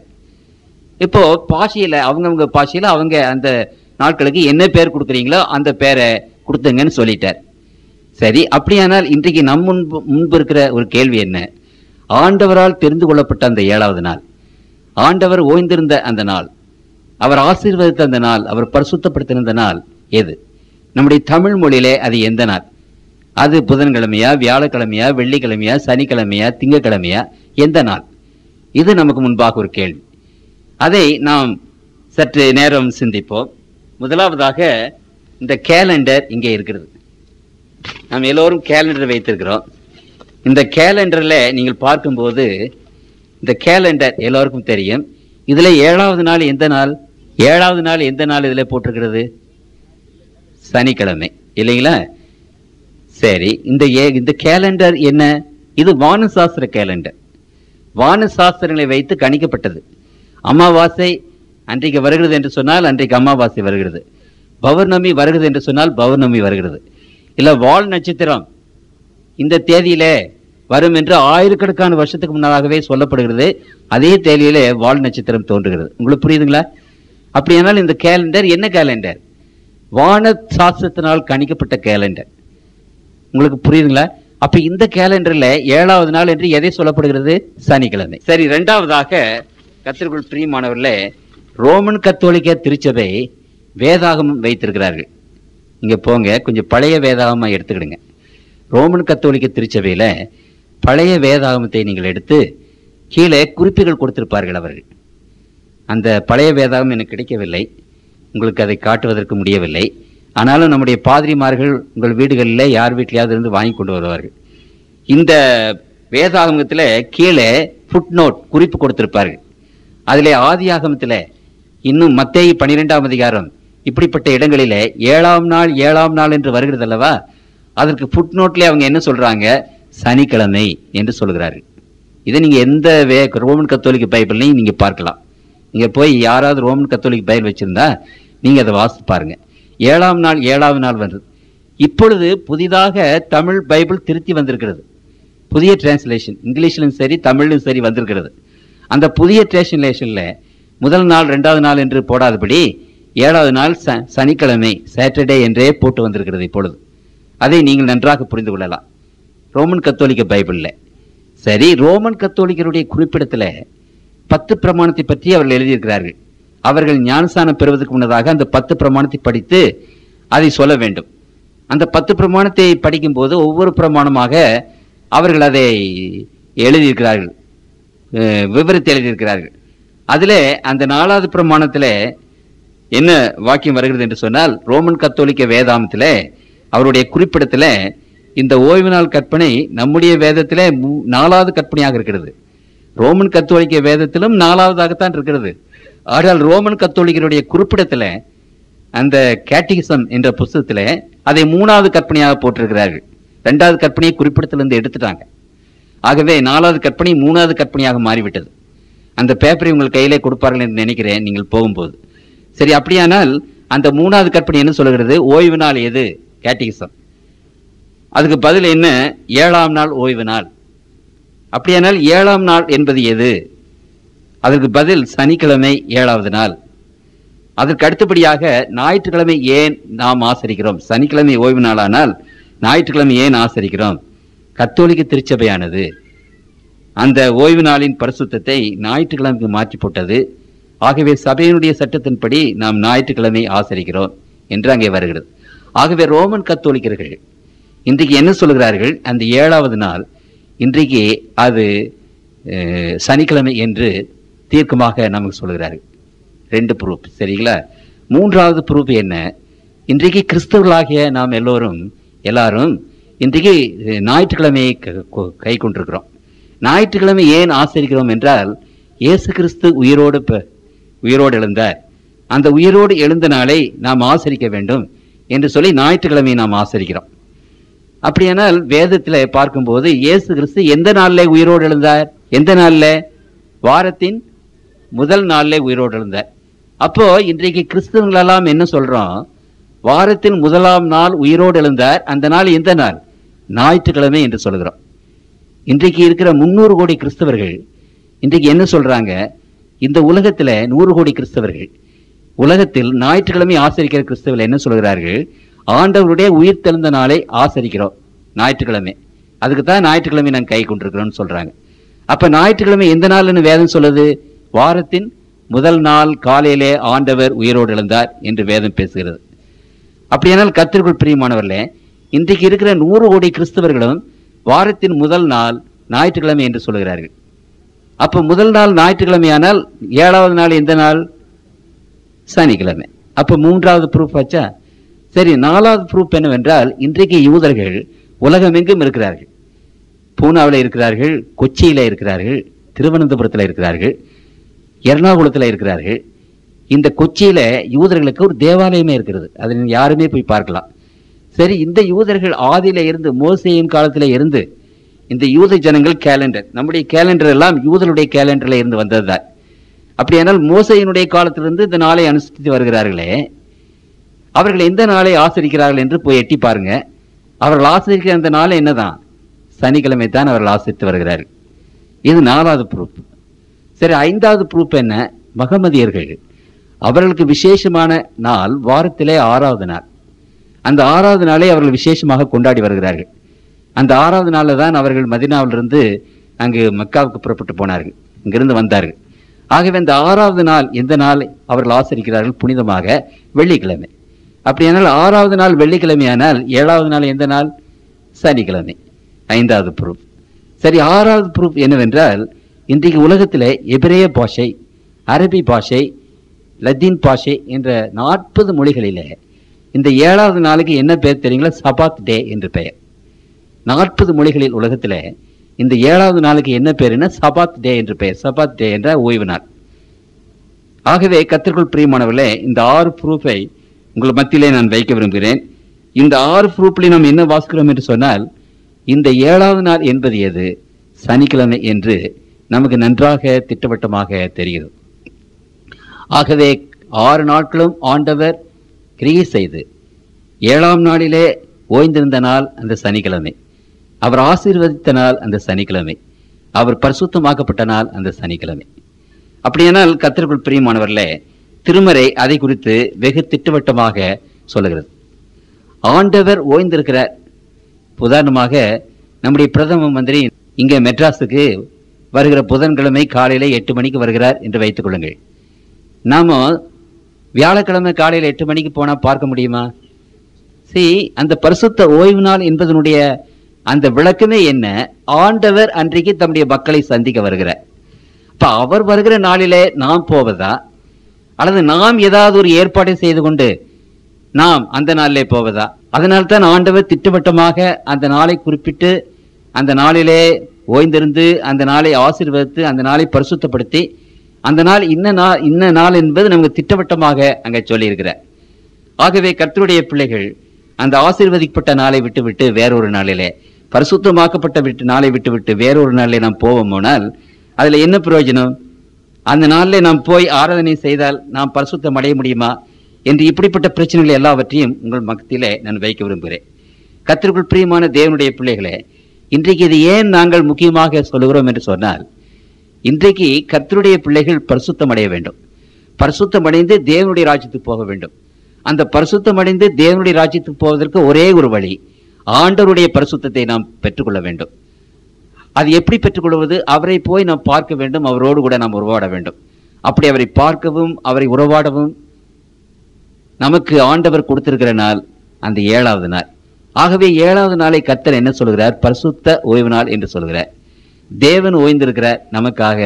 ஆகவே நாமும் அந்த நாளிலே ஓய்ந்திருக்க வேண்டும்.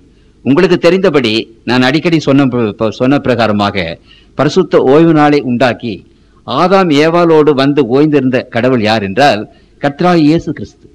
இது ஆண்டவராகி இயேசு கிறிஸ்து உண்டாக்கின நாள். ஆகவே கிறிஸ்தவர்கள் இன்றைக்கு அதை நாம் அறிந்து கொள்ள வேண்டும். மார்க் 2வது அதிகாரத்திலே 27வது 28வது வசனம், மார்க் 2 27 28 பின்பு அவர்களை நோக்கி, மனுஷன் ஓய்வு நாளுக்காக உண்டாக்கப்படவில்லை, ஓய்வு நாள் மனுஷனுக்காக உண்டாக்கப்பட்டது. ஆகையால் மனுஷகுமாரன் ஓய்வு நாளுக்கும் ஆண்டவராய் இருக்கிறார் என்றார். மனுஷகுமாரன் ஆண்டவராகி இயேசு கிறிஸ்து ஓய்வு நாளுக்கும் ஆண்டவராய் இருக்கிறார். அந்த ஓய்வு நாள் மனுஷனுக்காக, மனுஷனுடைய நன்மைக்காக, மனுஷனுடைய ஈரேற்றத்திற்காக, மனுஷன் பரிசுத்தம் ஆவதற்காக உண்டாக்கப்பட்டது என்று திருமறை நமக்கு விசேஷமாக அங்கு சொல்கிறது. ஆகவே இயேசு கிறிஸ்து கிறிஸ்தவர்கள் இன்றைக்கு நாம் இன்னொரு நாளை கை கொண்டால் போதும் என்ற அந்த போதனைக்கு வேதத்தில் கொஞ்சம் கூட எந்த விதமான அந்த இடமே இல்லை என்பதை நாம் விசேஷமாக அங்கு பார்க்கிறோம். கர்த்தருக்குள் பிரியமானவர்களே, இன்றைக்கு இந்த பரிசுத்த நாளை ஆண்டவர் 2 விசேஷமான காரணத்துக்காக நம்ம கொடுத்திருக்கிறார். ஒன்று, இந்த பரிசுத்த நாள் 7ஆம் நாள். 6 நாட்களுக்குள்ளாக ஆண்டவர் வானம், பூமி, சமுத்திரம் எல்லாவற்றையும் சிருஷ்டித்தார் என்பதற்கு 7வது நாள் சுட்டி காட்டுகிற ஒரு அடையாளமாக இருக்கிறது.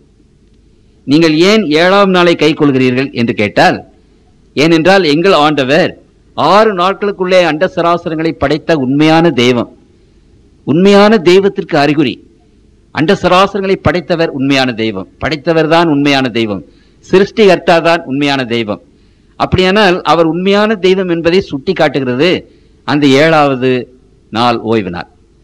இன்றைக்கு மிலிட்ரியில் நீங்கள் பார்ப்பீர்களானால் இந்த மிலிட்ரிக்காரங்க எல்லாம் காக்கி ட்ரெஸ் போடுறாங்க, அல்லது ஒரு மாதிரி பச்சை ட்ரெஸ் போடுறாங்க.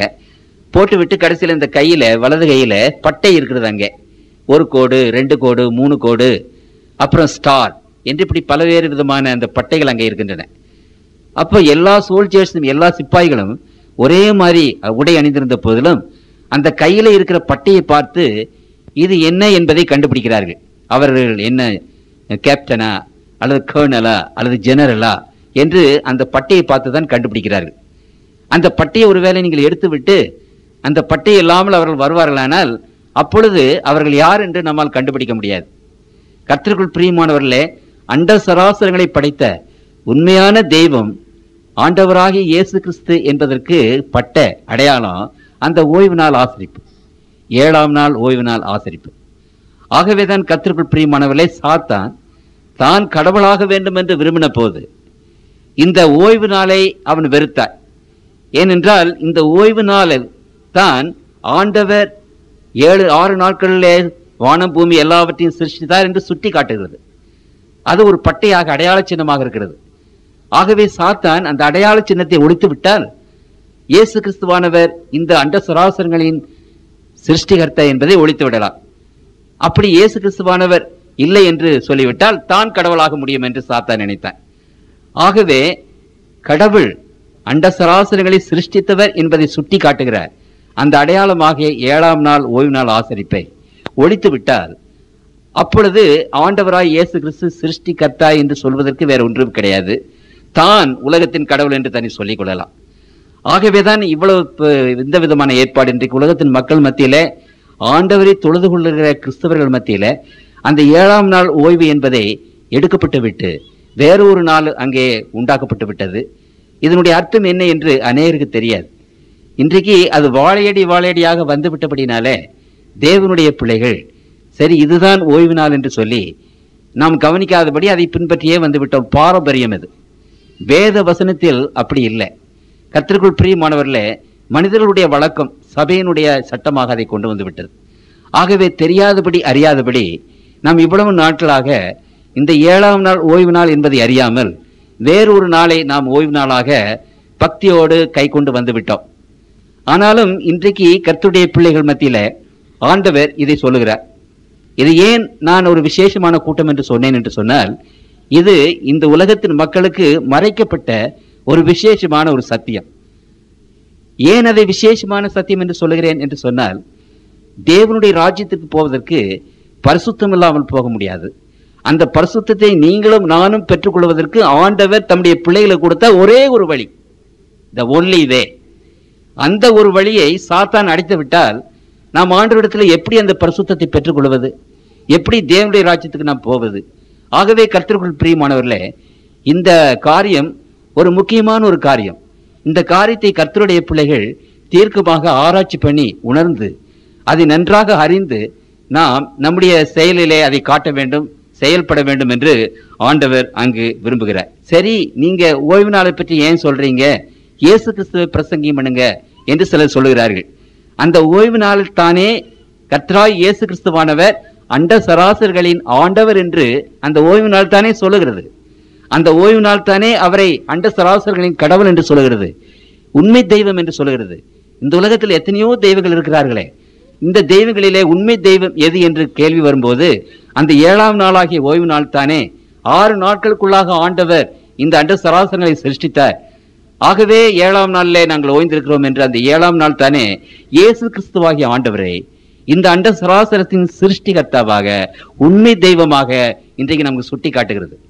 இன்றைக்கு அன்றையில இருந்து மக்கள் இந்த 7ஆம் நாளை ஓய்வு நாளாக ஆசரித்து வந்திருந்தார்களானால் இன்றைக்கு வேறு மார்க்கங்கள் ஏற்படுவதற்கு அவசியமே இல்லை, வேறு கடவுள்கள் ஏற்பட வேண்டிய அவசியமே இல்லை. எல்லா மக்களும் அந்த 7ஆம் நாளை கை கொண்டு இயேசு கிறிஸ்து தான் உண்மையான தெய்வம், அண்ட சராசரங்களை படைத்த தெய்வம் என்று உணர்ந்திருப்பார்கள். வேறு மார்க்கத்திற்கு வழி இல்லை, வேறு தெய்வங்களுக்கு அவசியம் இல்லை. அந்த பரிசுத்த நாளை மறந்து விட்டபடினால்தான் இன்னைக்கு அநேக மார்க்கங்களும் அநேக தெய்வங்களும் இன்றைக்கு உண்டாயிருக்கிறார்கள். ஆகவே இந்த பரிசுத்த ஓய்வு நாள் ஆண்டவராக இயேசு கிறிஸ்துவை அண்ட சராசரங்களின் தேவன் என்று சுட்டி காட்டுகிறது, உயர்த்தி காட்டுகிறது. இவர்தான் சிருஷ்டிகர்த்தா என்று உயர்த்து காட்டுகிறது. இவர்தான் உண்மையான தெய்வம் என்று உயர்த்து காட்டுகிறது. அதை நாம் வெட்டி விடுவோமானால் சாத்தான் மாதிரி, அப்போ ஆண்டவராக இயேசு கிறிஸ்து யார்? புத்திரை போல ஒருவர், மகாத்மாவை போல ஒருவர். உங்களுக்கு புரிகிறதுல? கர்த்தருக்குள் பிரியமான தேவனுடைய பிள்ளைகளே, அந்த காரியத்திலே நாம் விசேஷ விதமாக நாம் அங்கே இதை கை கொள்ள வேண்டும் என்று ஆண்டவர் தம்முடைய பிள்ளைகளிடத்திலே அங்கே விரும்புகிறார். இரண்டாவதாக அந்த பரிசுத்த அந்த 7வது நாளை பற்றி திருமறை அங்கு பேசும்போது இன்னொரு விசேஷமான ஒரு காரியத்திற்காக பேசுகிறது. அண்ட சராசரங்களை உண்டு பண்ணின அந்த ஆண்டவர் தான், அந்த வல்லமை தான் பாவிகளாகிய நம்மை பரிசுத்தமாவதற்கும் அந்த வல்லமை தான் அவசியப்படுகிறது. பாவப்படுகொலியிலே கிடந்திருக்கிற நாம், அசுத்தமான நாம், உச்சந்தலை முதல் கொண்டு உள்ளங்கால் வரைக்கும் அசுத்தத்தில் நிறைந்த நாம் எப்படி பரிசுத்தம் அடைவது? கர்த்தருக்குள் பிரியமான தேவனுடைய பிள்ளைகளே, எப்படி நாம் பரிசுத்தம் அடைய முடியும்? தேவனுடைய பிள்ளைகளுக்கு ஆண்டவர் சொல்லுகிற அந்த காரியம் என்னவென்றால், இந்த உலகத்தை சிருஷ்டித்த அதே வல்லமை உங்களுடைய உள்ளத்திலே என்னுடைய உள்ளத்திலே புகுந்து நம்மை பரிசுத்தப்படுத்த வேண்டும். ஆகவே பரிசுத்த ஓய்வு நாள், அந்த 7ஆம் நாள் ஓய்வு நாள் சிருஷ்டிப்பின் சின்னம் மாத்திரமல்ல, ரட்சிப்பின் அடையாளம், ரட்சிப்பின் சின்னமாக இங்கு எழுதப்பட்டிருக்கிறது. யாத்திரையாகமத்தின் புத்தகம் 31ஆம் அதிகாரம் 13வது வசனத்தை வாசிக்கிறேன். யாத்திரையாகம் 31:13, நீ இஸ்ரவேல் புத்திரரை நோக்கி, நீங்கள் என் ஓய்வு நாட்களை ஆசரிக்க வேண்டும், உங்களை பரிசுத்தப்படுத்துகிற கர்த்தர் நான் என்பதை நீங்கள் அறியும்படி இது உங்கள் தலைமுறை தலைமுறையும் என்றென்றைக்கும் உங்களுக்கு அடையாளமாயிருக்கும். உங்களை பரிசுத்தப்படுத்துகிற கர்த்தர் என்று அறியும்படி அது உங்களுக்கும் எனக்கும் அடையாளமாக இருக்கும் என்று அங்கு ஆண்டவர் அங்கு விசேஷ விதமாக அங்கு சொல்லி போனார். திரும்பவும் இதை குறித்து வேதம் அநேக இடங்களிலே பேசுகிறது. எசேக்கியேல் 20ஆம் அதிகாரத்திலே நான் வாசிக்கிறேன். எசேக்கியேல் 20ஆம் அதிகாரம் 12வது வசனம். எசேக்கியேல் 20ஆம் அதிகாரம் 12வது வசனம். நான் தங்களை பரிசுத்தம் பண்ணுகிற கர்த்தர் என்று அவர்கள் அறியும்படிக்கு எனக்கும் அவர்களுக்கும் அடையாளமாய் இருப்பதற்காக என் ஓய்வு நாட்களையும் அவர்களுக்கு கட்டளையிட்டேன். பார்த்தீர்களா? பரிசுத்தம் பெறுதல் என்பதற்கு அடையாளம். பாவிகளாகி நம்மை பரிசுத்தப்படுத்துகிறார் என்பதற்கு அது ஒரு நினைவு சின்னம். அப்படியானால் இந்த பரிசுத்த ஓய்வு நாள் 2 விசேஷமான காரியங்களுக்கு நினைவு சின்னம்.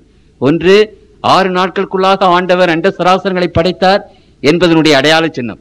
2வது, பாவிகளாகி நம்மை ரட்சிக்கிறார் என்று அதற்கு அடையாள சின்னம். அண்ட சராசரங்களை படைத்த அதே சக்தி, அந்த பிரம்மாண்டமான சக்தி தான் ஒரு பாவியாகிய மனுஷனை பரிசுத்தப்படுத்தவும் உபயோகப்படுத்தப்படுகிறது. ஆகவே ஆண்டவர் உலகத்தை உண்டு பண்ணின சிருஷ்டிகர்த்தா என்றும், ஆண்டவர் பாவிகளை ரட்சிக்கிற ரட்சகர் என்பதற்கும் அடையாளமாக ஆண்டவர் அந்த பரிசுத்த ஓய்வு நாளை அடையாள சின்னமாக நமக்கு கொடுத்து போனார். அப்படியானால் கர்த்தருக்குள் பிரியமானவர்களே, இந்த 7ஆம் நாள் ஓய்வு நாள் என்பதை நீங்கள் வெட்டி விடுங்கள். சாத்தான் அதைத்தானே செய்தான். அப்படி வெட்டிவிட்டால் இயேசு கிறிஸ்துவானவர் அவர் ஒரு சிருஷ்டிகர்த்தா என்றோ உண்மையான தெய்வம் என்றோ அல்லது அவர் இந்த ரட்சிப்பின் ஆண்டவர் என்றோ ரட்சிப்பை கொடுக்கிற ஆண்டவர் என்றோ நமக்கு தெரியாது.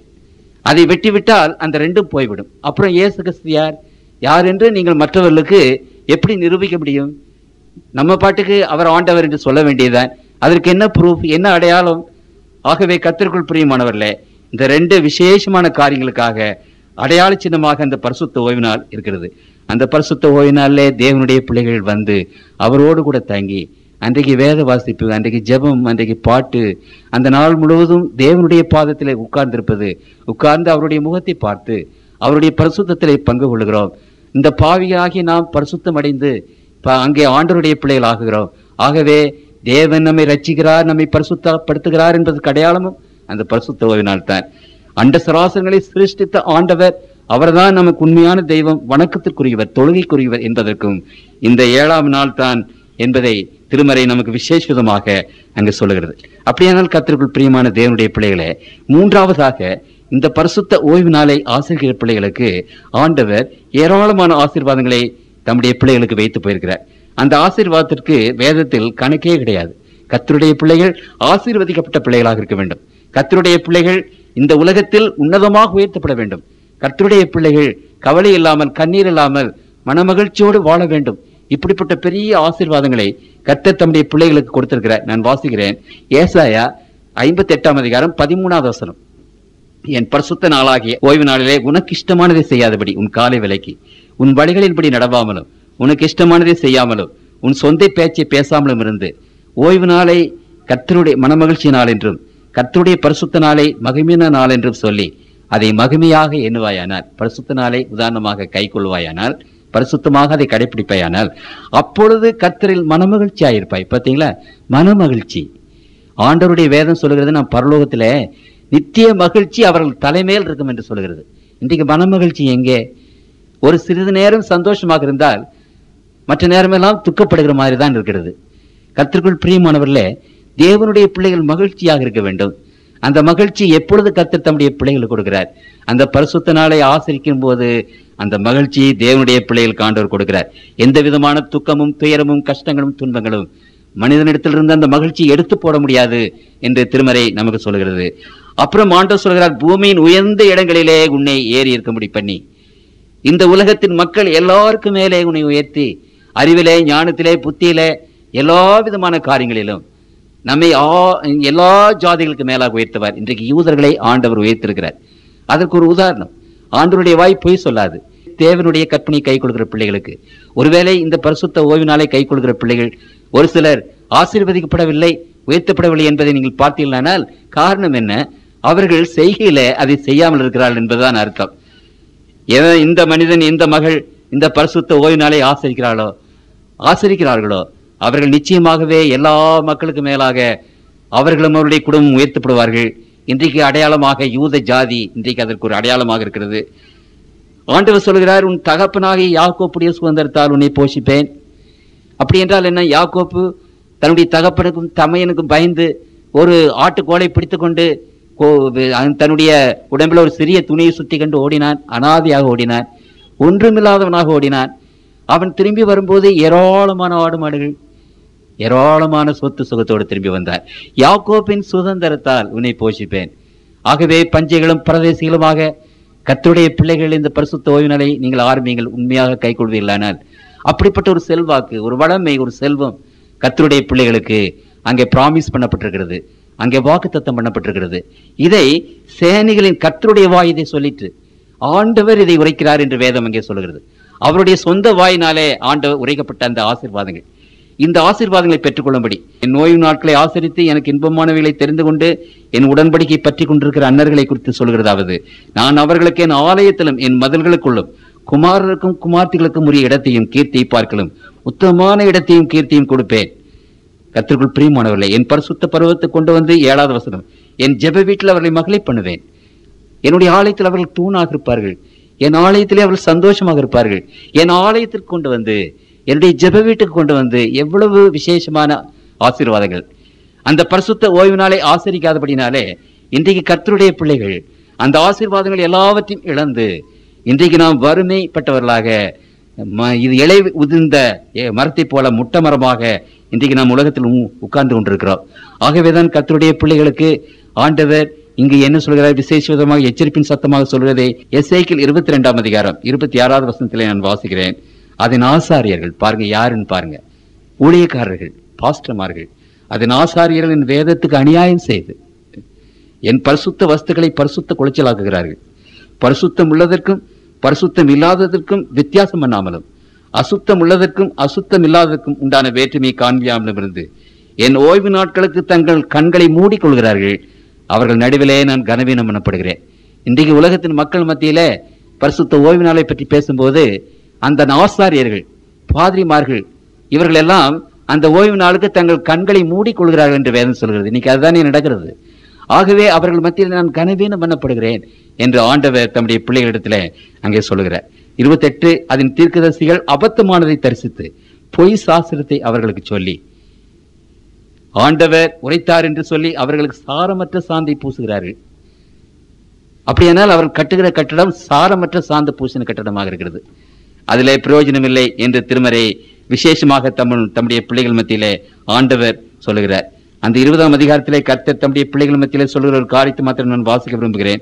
20ஆம் அதிகாரம் 20வது வசனத்திலே ஆண்டவர் ஒரு காரியத்தை குறித்து பேசும்போது அங்கு சொல்லுகிறார், என் ஓய்வு நாட்களை பரிசுத்தமாக்குங்கள், நான் உங்கள் தேவனாகிய கர்த்தர் என்று நீங்கள் அறியும்படிக்கு அவைகள் எனக்கும் உங்களுக்கும் அடையாளமாயிருக்கும் என்றேன். சிலுவையல்ல அடையாளம். இன்றைக்கு கிறிஸ்தவர்களுக்கு ஆண்டவருடைய பிள்ளைகள் என்பதற்கு ஆண்டவருக்கு நமக்கும் இருக்கிற ஒரே அடையாளம், என் ஓய்வு நாட்களை அடையாளமாக கொடுத்தேன் என்று ஆண்டவர் எழுகிறார். வேத வசனம் முழுவதுமாக அதை குறித்து தான் பேசுகிறதை ஒழிய வேறு காரியங்களை குறித்து பேசுகிறதில்லை. அங்கு நான் மறுபடியும் வாசிக்கிறேன். ஆனாலும் பிள்ளைகளும் எனக்கு விரோதமாக எழுப்பினார்கள், என் கட்டளையின்படியே மனுஷன் செய்தால் அவைகளால் பிழைப்பானே, அவர்களோ அவைகளை நடவாமலும் என் நியாயங்களை கை கொண்டு அவைகளின்படி செய்யாமலும் என் ஓய்வு நாட்களை பரிசுத்த குலைச்சலாக்கி போட்டார்கள். ஆண்டவர் இஸ்ரவேல் ஜனங்களோடும் இன்றைக்கு நம்மோடு சொல்லுகிறது என்ன? ஓய்வு நாட்களையே உங்களுக்கு நான் ஆசீர்வாதமாக கொடுத்தேன், அதை நீங்கள் பரிசுத்த குலைச்சலாக்கி போட்டீர்கள் என்ற அந்த காரியத்தை குறித்து வேதம் விசேஷமாக அங்கு பேசுகிறது. தானியேலின் புத்தகம் 7ஆம் அதிகாரத்தில் இந்த பரிசுத்த ஓய்வு நாளை மாற்றுவார்கள் என்ற அந்த தீர்க்க தரிசனத்தையும் ஆண்டவர் முன்னதாகவே எழுதி வைத்தார். தானியேலின் புத்தகம் 7ஆம் அதிகாரம் 25வது வசனத்தை வாசிக்கிறேன். ஒரு சக்தி எழும்பும், உன்னதமானவருக்கு விரோதமாக வார்த்தைகளை பேசி உன்னதமானவருடைய பரிசுத்தவான்களை ஒடுக்கி காலங்களையும் பிரமாணங்களையும் மாற்ற நினைப்பான், தேவனுடைய பிரமாணத்தை மாற்றுவான் என்று அங்கே ஆண்டவர் சொல்லியிருக்கிறார். கர்த்தருக்குள் பிரியமான தேவனுடைய பிள்ளைகளே, இந்த விசேஷமான சத்தியம், மூடி மறைக்கப்பட்ட சத்தியம், இந்த சத்தியத்தை கர்த்தருடைய பிள்ளைகளாகிய உங்களுக்கு முன்பாக நான் வைக்கிறேன். இந்த சத்தியம் எப்படிப்பட்ட சத்தியம் என்று சொன்னால், பரலோகத்திற்கு தேவனிடத்தில் போய் சேர்வதற்கு நாம் பரிசுத்தம் அடைவதற்கு வழி, அதுதான் வழி. அந்த வழியை இன்றைக்கு மூடி மறைத்து போட்டால் ஆண்டவருடைய ராஜ்யத்துக்கு நான் எப்படி போய் சேர்வது? ஒன்று. இரண்டாவதாக, கர்த்தருக்குள் பிரியமானவர்களே, நாம் ரட்சிப்படைவதற்கு, பாவிகளாகிய நாம் ஆண்டவர் என்று தொழுது கொள்வதற்கு, நம்மை உண்டாக்கின ஆண்டவர், நம்மை நடத்துகிற ஆண்டவர், நம்மை பதப்படுத்துகிற ஆண்டவர், நம்மை தாங்கி ஏந்தி நடத்துகிற அந்த உன்னதமான ஆண்டவர், அண்ட சராசங்களை சிருஷ்டித்த சிருஷ்டிகர்த்தா என்று அந்த ஓய்வு நாள் நமக்கு சுட்டி காட்டுகிறது. அப்படியானால் சிருஷ்டிகர்த்தாவாகிய கடவுள் நமக்கு தகப்பனானால் நாம் கவலையின்றி வாழலாமே, நாம் கண்ணீரின்றி வாழலாமே என்பது. மூன்றாவதாக, கர்த்தருக்குள் பிரியமானவர்களே, பாவிகளாக கிடந்த நம்மை ஆண்டவர் பரிசுத்தமாக்குகிறார். நம்முடைய ஜீவியத்தில் ஏராளமான ஆசீர்வாதங்களை கொடுக்கிறார். நாம் ஆசீர்வதிக்கப்பட்ட பலர்களாக, உலகத்தில் உயர்ந்தவர்களாக இந்த உலகத்தில் வாழவும், அந்த பரிசுத்தத்தை பெற்று பரலோக ராஜ்யத்திற்கு போகவும் ஆண்டவர் வைத்த வழி இந்த வழி. ஆகவே கர்த்தருக்குள் பிரியமானவர்களே, மறைக்கப்பட்ட இந்த சத்தியத்தை உங்கள் முன்பாக நான் வைத்து விட்டேன். ஆண்டவர் உங்களுடைய இருதயத்திலே பேசட்டும், தேவானியான உங்களுடைய உள்ளத்திலே பேசட்டும். புதைந்து கிடந்த இந்த சத்தியத்தை தேவனுடைய பிள்ளைகளாகி நீங்கள் அறிந்து கொள்ள ஆண்டவனுடைய கண்களை திறக்கட்டும். அறிந்து கொண்டதன்படி கர்த்தருடைய பிள்ளைகள் நடக்க ஆண்டவர் கிருபை செய்வாராக. ஆண்டவருடைய கல்வாரி சிலுவை, அந்த சிலுவையை நாம் நோக்கி பார்க்கும்போது கர்த்தருக்குள் பிரியமானவர்களே, அனாதியாக அந்த கல்வாரி சிலுவினை தொங்கினவர், அண்ட சராசரங்களை படைத்த அந்த ஆண்டவர், அந்த அனாதியாக தொங்கின அந்த ஆண்டவர் உங்களையும் என்னையும் ரட்சிக்க வந்த பரம்பொருள். அந்த விசேஷமான இந்த 2 காரியத்தையும் கர்த்தருடைய பிள்ளைகளுக்கு விவரமாக சொல்லி காட்டுகிற அந்த பரிசுத்த நாள், அந்த பரிசுத்த ஓய்வு நாள், கர்த்தருடைய பிள்ளைகள் அதை ஆசரித்து, அதை நினைத்து ஆண்டவருக்கு மகிமையும் துதியும் கனத்தையும் செலுத்தி அவரோடு கூட வந்து இருந்து பரிசுத்தமாகி தேவனுடைய ராஜ்யத்தில் பிரவேசிக்க ஆண்டவர் கிருபை செய்வாராக. ஜெபம் செய்வோம். எங்களை நேசிக்கிற அன்புள்ள தகப்பனே, கூடி வந்திருக்கிற நம்முடைய பிள்ளைகள் ஒவ்வொருவரையும் நம்முடைய பாதத்தில் வைக்கிறோம். இந்த மறைக்கப்பட்ட அந்த சத்தியத்தை நம்முடைய பிள்ளைகளாக எங்களுக்கு தெளிவாக உரைத்தும்படி கிருபை செய்த தெய்வக்காக ஸ்தோத்திரம். ஆவியானவரே, தம்முடைய பிள்ளைகளுடைய இருதயத்திலே பேசும் ஆண்டவரே. கர்த்தாவே, இதோ எங்களுக்கு கொடுத்த இந்த விசேஷமான சத்தியம், இந்த சத்தியத்தை நாங்கள் அறியத்தக்கதாக, உணரத்தக்கதாக, இந்த சத்தியத்தின்படி நடந்து உம்முடைய ரட்சிப்பை பெறத்தக்கதாக எங்களுக்கு ஒத்தாசை செய்ய வேண்டும் என்று கெஞ்சி கொண்டாடுகிறோம். ஆண்டவரே, எங்களுக்கு ஈவாக, ஒரு பெரிய ஈவாக, பெரும் ஆசீர்வாதமாக கொடுத்த அந்த பரிசுத்த ஓய்வு நாள், அந்த நாளை நாங்கள் கை கொண்டு அந்த நாளிலே உம்மிடத்திலே வந்து சேர்ந்து உம்மை நோக்கி பார்த்து உம்மிடத்திலே நாங்கள் உறவாடி தகப்பனே உடைய முகத்தை பார்த்து நாங்கள் ஜீவிக்கும்படியான ஒரு பெரிய கிருபை தாரும் ஆண்டவரே. இதோ இந்த உலகத்தில் மாத்திரமல்ல, திருமறை என்ன சொல்கிறது என்றால், புதிய வானம் புதிய பூமியிலே அவர்கள் ஓய்வு நாள் தோறும் அவர்கள் வந்து என்னை தொழுது கொள்வார்கள் என்று சொல்லியிருக்கிறீர் சாமி. இதோ புதிய வானம் புதிய பூமியிலேயும் என்றென்றைக்கும் அந்த நாளிலே உம்மோடு கூட வந்து நாங்கள் உருவாடுவோம் என்று தேவரையும் சொல்லியிருக்கிறீர்.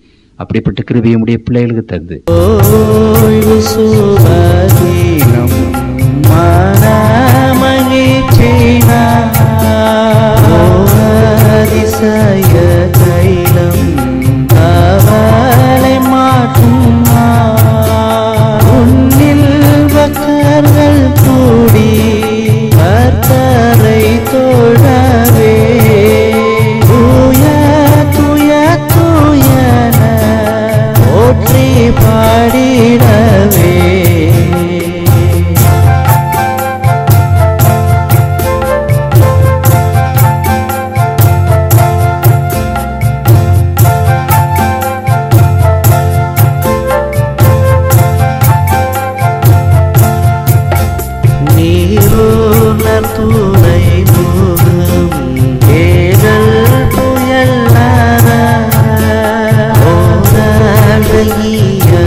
நின்று மன